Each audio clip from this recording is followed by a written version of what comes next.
What you are about to witness is real footage of a trading hall that I built 3 years ago. I am legally obligated to warn you that if you have OCD, your sanity may not survive. Viewer discretion is advised.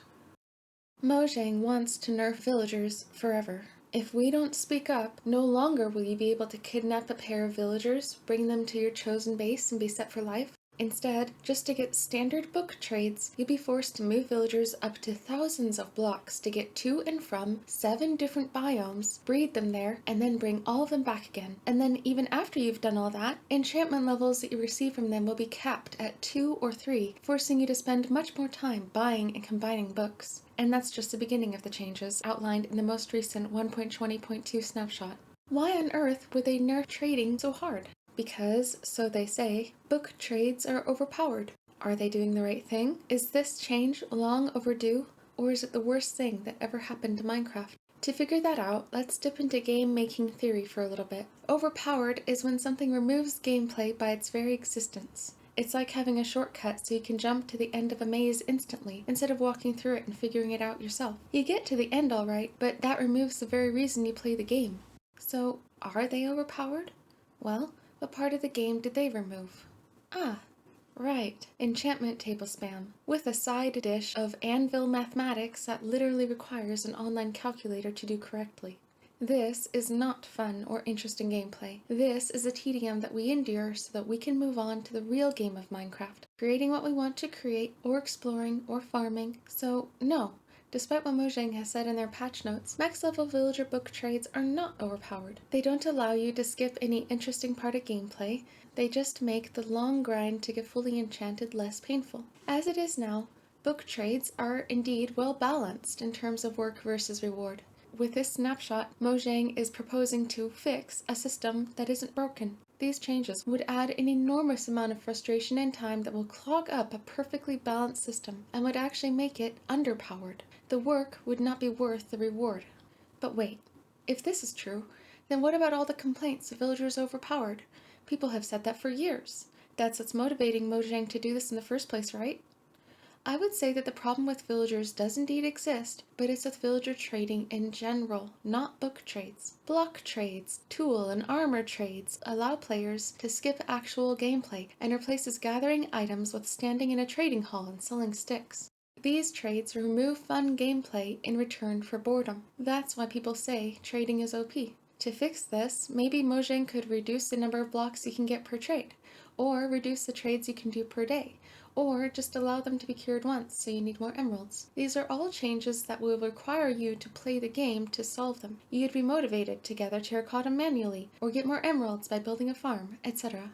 Something like that would be balanced and would solve the problem of villagers being overpowered. But whatever they do, they should not make enchanted books infinitely more difficult to get when the only alternative way to acquire them is mind-numbingly boring and tedious. They're solving the wrong problem here by going after enchanted book trades instead of every other trade that they have to offer. When a company begins introducing forced grind and mandating playstyles, it's a warning sign, and it always makes the game worse. Blizzard is one gaming company that is notorious for micromanaging their players' experiences and adding long, grindy, boring systems into their games which make players miserable. They've lost tens of thousands of players as a reaction to these kinds of changes. This new snapshot does much the same, and the results have already begun to show. The YouTube comments on videos about this topic are full of players who are saying that this change will kill Minecraft for them forever.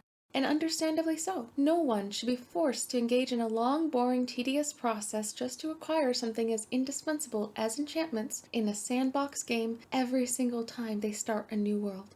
Now, having said all that, what of things like wither trees strats, farmable totems, trades for diamond armor? All of these things are definitely OP, and yet they're part of Minecraft. What does it say that Mojang is allowing those to stay untouched? What does that teach us about what's healthy to have in a game and what isn't? Leaving these in the game does something very important. They give players the choice of whether they want to play Minecraft on maximum difficulty or if they want to have a more relaxing experience. Players should never be railroaded into one set path as this enchantment book nerf is trying to do by forcing people to drag villagers all over the map. Players should always have the choice to pick for themselves the way which they want to play the game. Mojang understands this, which is why they haven't patched these things out. which leads me to wonder why they're trying to patch enchanted book trades, if not exactly out, behind a 7-biome wall. Honestly, this update scares me so much because this goes against everything I just said about offering the player choices. The number one rule in game design is to never railroad players into engaging with the game exactly how you want them to. There's nothing that will destroy a sandbox game faster than being told that there's only one path for everyone, and in this case, forcing people to spend hours working with the most frustrating and boring content in the game, villagers and enchanting tables. Minecraft is a choose-your-own-adventure, a build-your-own-experience.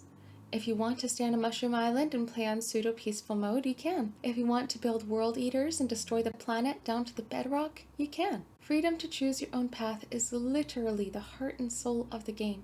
So, even if you personally think trading for books is OP, Mojang should leave the choice up to the players and allow them to craft their own experience. Mojang.